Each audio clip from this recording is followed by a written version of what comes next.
कल्पना कीजिए एक ऐसी जगह की जहां दुनिया के अलग अलग कोनों से हजारों विद्यार्थी ज्ञान की तलाश में आते थे।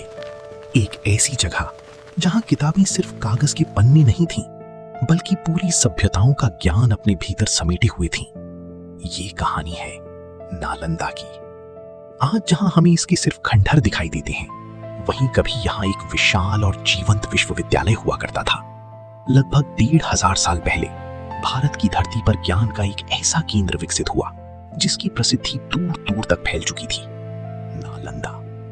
यह केवल एक विश्वविद्यालय नहीं था, यह एक ऐसी दुनिया थी जहां शिक्षा, दर्शन, विज्ञान और विचारों पर गहराई से चर्चा होती थी।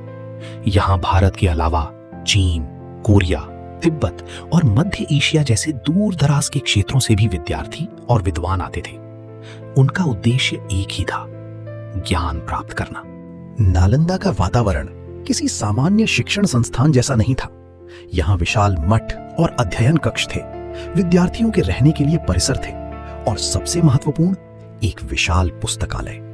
सोचिए, ऐसे समय में जब आज जैसी छपाई की तकनीक मौजूद नहीं थी, ज्ञान को सुरक्षित रखना कितना कठिन रहा होगा।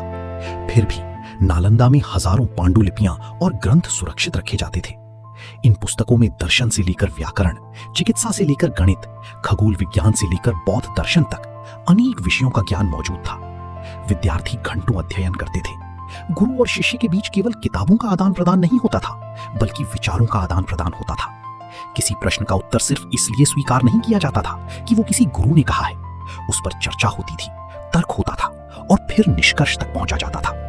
यही नालंदा की सबसे बड़ी ताकत थी, ज्ञान प्राप्त करना। चीनी यात्री ह्वेनसांग, जिन्हें हम श्वानजांग के नाम से भी जानते हैं, 7वीं शताब्दी में नालंदा आए। उन्होंने यहां शिक्षा प्राप्त की और लंबे समय तक अध्ययन किया। उनके विवरण से पता चलता है कि उस समय नालंदा एक अत्यंत प्रतिष्ठित शिक्षा केंद्र था।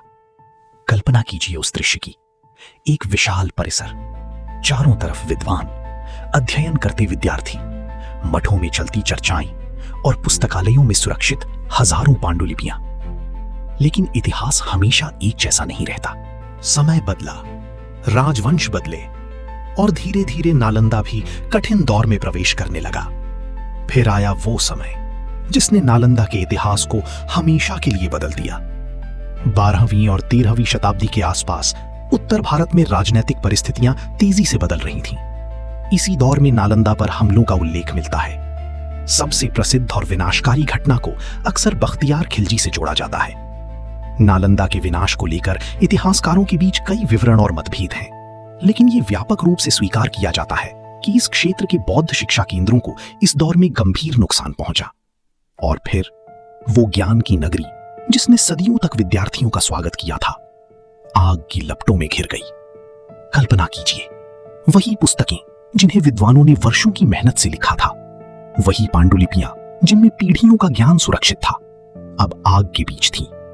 कहा जाता है कि पुस्तकालयों में लगी आग इतनी भयंकर थी कि बड़ी मात्रा में ग्रंथ नष्ट हो गए। लेकिन यहां एक महत्वपूर्ण बात समझना जरूरी है। नालंदा का विनाश केवल एक इमारत का विनाश नहीं था। ये उस ज्ञान परंपरा के लिए एक बहुत बड़ा आघात था, जिसने सदियों तक एशिया के अनेक हिस्सों को प्रभावित किया था। समय बीतता गया, नालंदा धीरे धीरे खामोश हो गया। जहां कभी विद्यार्थियों की आवाजें गूंजती थी, वहां अब सिर्फ खंडहर रह गए। जहां कभी किताबों के पन्ने वहां अब सिर्फ खंडहर रह गए।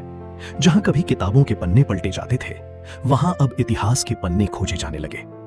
लेकिन क्या नालंदा सच में खत्म हो गया था? शायद नहीं, क्योंकि किसी विश्वविद्यालय की असली ताकत उसकी इमारतों में नहीं होती। उसकी असली ताकत होती है उसके विचारों में। नालंदा की शिक्षा परंपरा और उससे जुड़े ज्ञान ने भारत से बाहर भी गहरा प्रभाव छोड़ा। आज जब हम इसके खंडहरों को देखते हैं, तो हमें सिर्फ टूटी हुई दीवारें दिखाई देती हैं। लेकिन अगर हम इतिहास को थोड़ा करीब से देखें, तो इन्हीं दीवारों के बीच हमें हजारों विद्यार्थियों के सपने दिखाई देते हैं।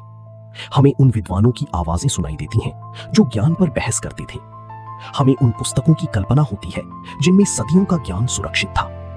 और हमें उस आग की लपटें दिखाई देती हैं जिसने बहुत कुछ मिटा दिया, लेकिन सब कुछ नहीं। क्योंकि किताबें जल सकती हैं, इमारतें गिर सकती हैं, साम्राज्य समाप्त हो सकते हैं, लेकिन ज्ञान की खोज को पूरी तरह खत्म करना आसान नहीं है।